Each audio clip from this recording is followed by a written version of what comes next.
kekerasan dalam rumah tangga itu apa sih? Nah, poin yang pertama yaitu adanya kekuasaan yang tidak seimbang antara suami dan istri. Artinya apa? Nah, dalam rumah tangga ini akan ada sebuah konsep atau pemahaman mengenai kedudukan suami atau istri yang lebih tinggi dari pasangannya. Sehingga apa? Hal inilah yang dapat memicu terjadinya tindakan kekerasan dalam rumah tangga. Nah, jadi suami atau istri ini teman-teman itu menganggap dirinya bahwa mereka memiliki kekuasaan yang lebih dibandingkan pasangannya yang akan membuat yang pasti akan kekuasaannya itu sesuka hatinya. Sehingga apa? Hal ini kemudian pasti akan memicu protes dari pasangannya dan penyebabnya itu akan menimbulkan pertengkaran sehingga akan berakhir pada tindakan kekerasan dalam rumah tangga. Nah, jadi seperti misalnya contoh seorang suami, dia mungkin sebagai kepala keluarga, tapi apa-apa semuanya itu harus suami yang lakukan, apa-apa semuanya itu harus suami yang buat tanpa dikoordinasi mungkin sama istrinya, sehingga hal inilah yang membuat kekuasaannya itu tidak seimbang antara suami dan istri dan terjadilah perkara bahkan sampai kekerasan di dalam rumah tangga tersebut. Nah, selanjutnya itu ada ketergantungan dan kemandirian ekonomi salah satu pasangan. Nah, salah satu yang hal yang seringkali menjadi penyebab penyebab terjadinya pertengkaran itu di dalam relasi suami dan istri ini teman-teman itu mengenai perekonomian. Nah, kita pasti sering mendengar ini kalau misalnya terjadinya kekerasan dalam rumah tangga pasti salah satunya itu pasti ada yang berhubungan dengan perekonomian ini.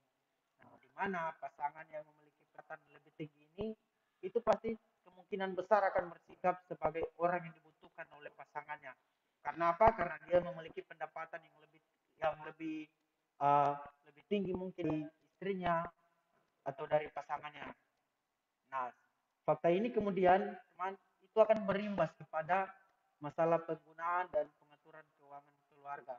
Jadi mungkin kita berpikir bahwa ya itu hal yang kecil, kesalahan kecil dalam penggunaan dan pengaturan baik mungkin dalam keperluan dalam rumah tangga keluarga tersebut, mungkin hal-hal yang kecil tapi tanpa kita sadari bahwa hal tersebut itulah yang membuat kekerasan dalam rumah tangga itu terjadi. Karena ketergantungan atau salah dalam penggunaan uang ini, teman-teman.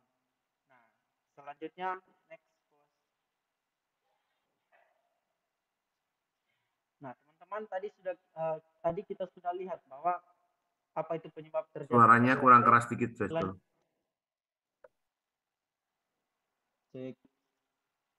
Mana Pak? Ya, Oke. baik, saya lanjutkan. Ya, selanjutnya kita akan melihat dampak apa sih yang terjadi di dalam kekerasan dalam rumah tangga ini yang terjadi terhadap korban. Nah, yang pertama itu teman-teman akan terjadi yang namanya perceraian. Nah, kenapa bisa terjadi perceraian ini? Nah, karena suami atau istri yang terus-menerus mendapatkan perlakuan kasar dari pasangannya, itu kemungkinan besar akan memilih untuk bercerai. Kenapa sih mereka sampai memilih opsi bercerai ini? Karena perceraian itu dianggap sebagai jalan keluar atau solusi yang terbaik yang dapat diambil untuk menyelesaikan permasalahan kekerasan dalam rumah tangga. Di mana mungkin karena sudah terlalu berlebihan perlakuan mungkin seorang pasangan sehingga mengalami tekanan-tekanan yang sudah mungkin melebihi kemampuannya. Nah, ya meskipun teman-teman kita tahu ya bahwa yang kita percaya di dalam kekristenan itu dilarang yang namanya perceraian karena firman Tuhan juga pun mengatakan bahwa apa yang telah dipersatukan Allah itu tidak bisa diceraikan oleh manusia. Nah, tapi uh, bagaimana ya teman-teman? Hal inilah yang kadang terjadi dalam kekerasan dalam rumah tangga itu. Di mana jalannya pasti yang diambil yaitu perceraian di dalam kasus kekerasan dalam rumah tangga. Nah, selanjutnya itu dari perceraian yang paling mematikan itu terjadinya bunuh diri. Nah, kenapa bisa terjadi sampai tindakan bunuh diri ini, teman-teman? Karena tindakan yang dilakukan oleh pasangan yang terus-menerus diperlakukan dengan kasar terhadap korban atau pasangannya itu biasanya karena korban sudah mengalami perlakuan yang terlalu berlebihan sehingga mengambil jalan ini pilihan ini untuk bunuh diri. Kenapa dianggap ini sebagai jalan yang menurutnya baik? Ya karena dia berpikir bahwa dengan mengakhiri hidupnya itu dia bisa berhenti merasakan dari semua perlakuan kasar dari suaminya atau mungkin dari istri itu. Sehingga dia mengambil opsi untuk bunuh diri. Nah, ternyata teman-teman opsi untuk bunuh diri itu tidak terjadi hanya kepada pasangan yang mungkin sudah berkeluarga tiba-tiba kehilangan pasangan mereka. Tetapi ternyata bisa juga terjadi dalam kekerasan dalam rumah tangga ini. Ketika salah satu pasangan tidak bisa dia sanggup untuk mempertahankannya mempertahankannya. Nah, kalau kita mau lihat mengenai tekanan di dalam kisah di Alkitab ini, teman-teman, itu kita melihat itu Raja Simri. Nah, di mana dia dicatat itu memimpin Israel hanya dalam 7 hari saja. Nah, tetapi ketika baru 7 hari ini, teman-teman, dia memimpin, itu Omri datang menyerang. Nah, sehingga dia mengetahui bahwa kerajaannya itu sudah dikepung, sehingga Zimri ini merasa ketakutan dan mengakhiri hidupnya ini dengan membakar diri beserta istana dan segala isinya. Nah, mungkin teman-teman berkata, apa sih hubungannya ini dengan KDRT? Nah, sekalipun ini tidak berhubungan dengan KDRT, tapi kita bisa mengambil kesimpulan bahwa ketika orang mungkin mengalami dalam masa tekanan, ketika mereka sudah mengalami pada pilihan yang mungkin sudah tidak bisa lagi dihadapi, maka orang itu tersebut cenderung akan mengakhiri hidupnya. Jadi betapa pentingnya kita itu tidak hidup di dalam tekanan yang kita alami. Nah, selanjutnya itu ada ketakutan. Nah, dampak kekerasan dalam rumah tangga terhadap korban yaitu poin ketiga itu ketakutan. Nah, seorang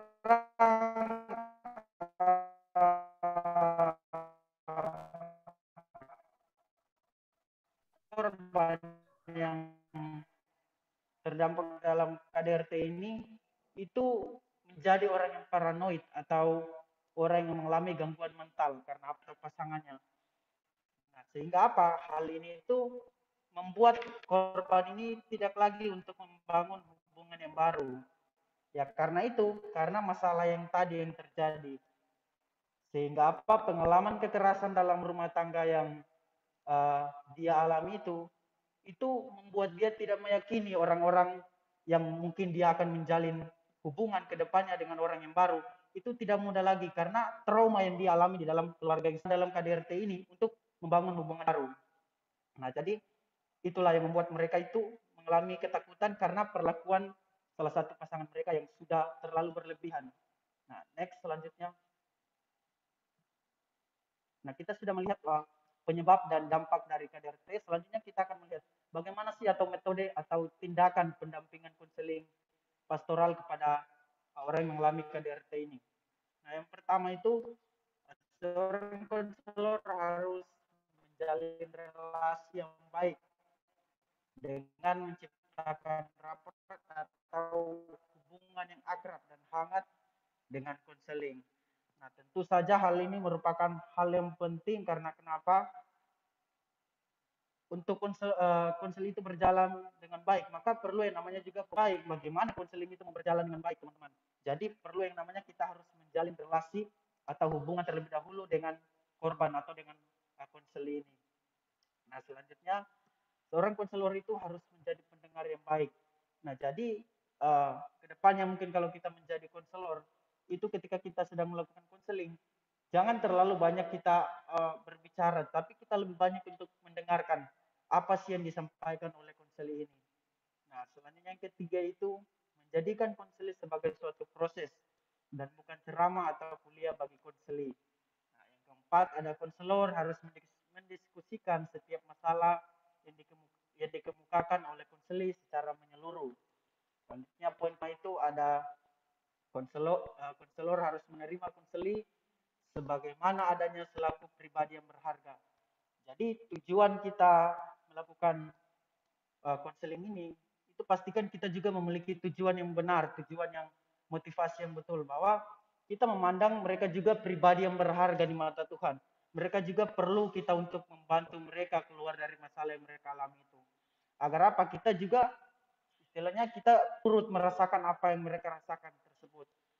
Jadi kita juga memiliki tekad atau perjuangan untuk membantu mereka keluar dari masalah yang mereka alami tersebut.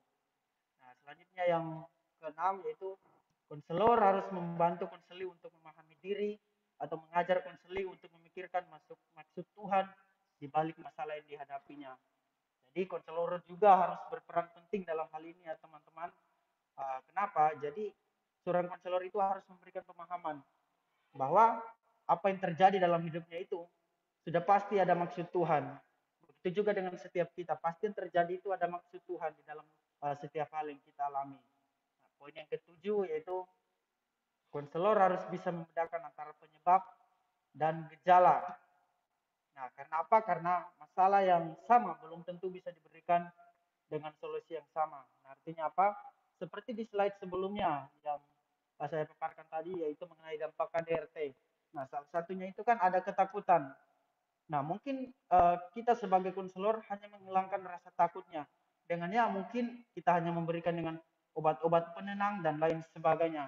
Tanpa kita sadari ternyata penyebab atau akar ketakutannya itu karena kekerasan dalam rumah tangga yang dia alami. Jadi kita harus bisa membedakan antara penyebab dan gejalanya. Nah, selanjutnya poin yang next, bos.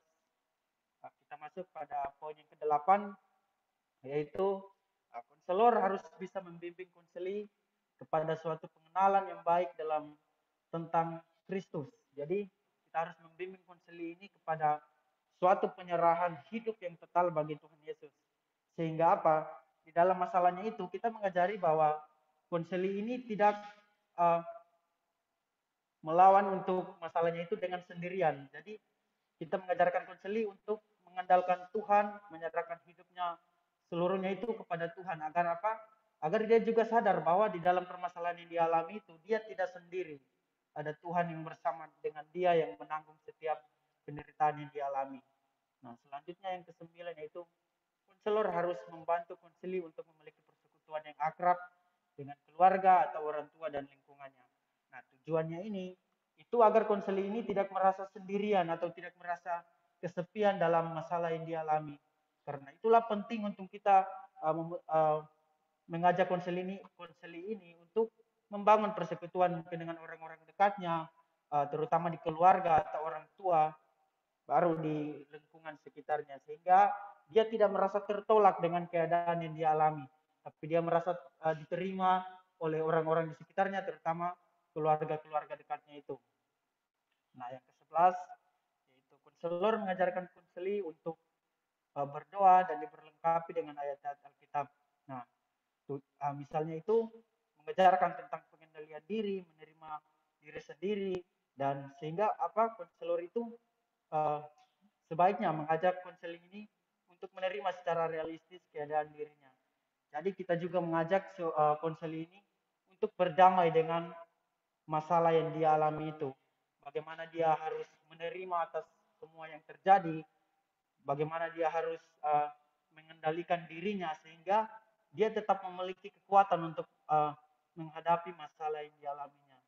Nah, poin yang terakhir itu yang poin ke-12 yaitu konselor harus menolong konseli ini untuk menghadapi dan mengatasi masalahnya di waktu yang akan datang. Jadi kita sebagai konselor ke depannya itu harus tetap mengarahkan konseli untuk selalu mengucap syukur dengan mengingat bahwa pekerjaan tangan Tuhan itu bersifat menyeluruh. Artinya kita memberikan pemahaman kepada konseli ini. Kalau dulu Tuhan tolong, pasti ke depannya juga Tuhan tolong. Bahkan dalam masalah yang dialaminya pasti Tuhan juga tolong. Nah, yang terakhir, next was ya kesimpulannya itu bahwa pendampingan dan konseling pastoral terhadap kasus KDRT ini, teman-teman, ini menjadi salah satu tugas dari hamba Tuhan. Karena itu, kita sebagai seorang calon-calon hamba Tuhan ke depannya itu, kita berperan penting untuk menolong setiap orang atau korban yang ada di dalam masalah tersebut.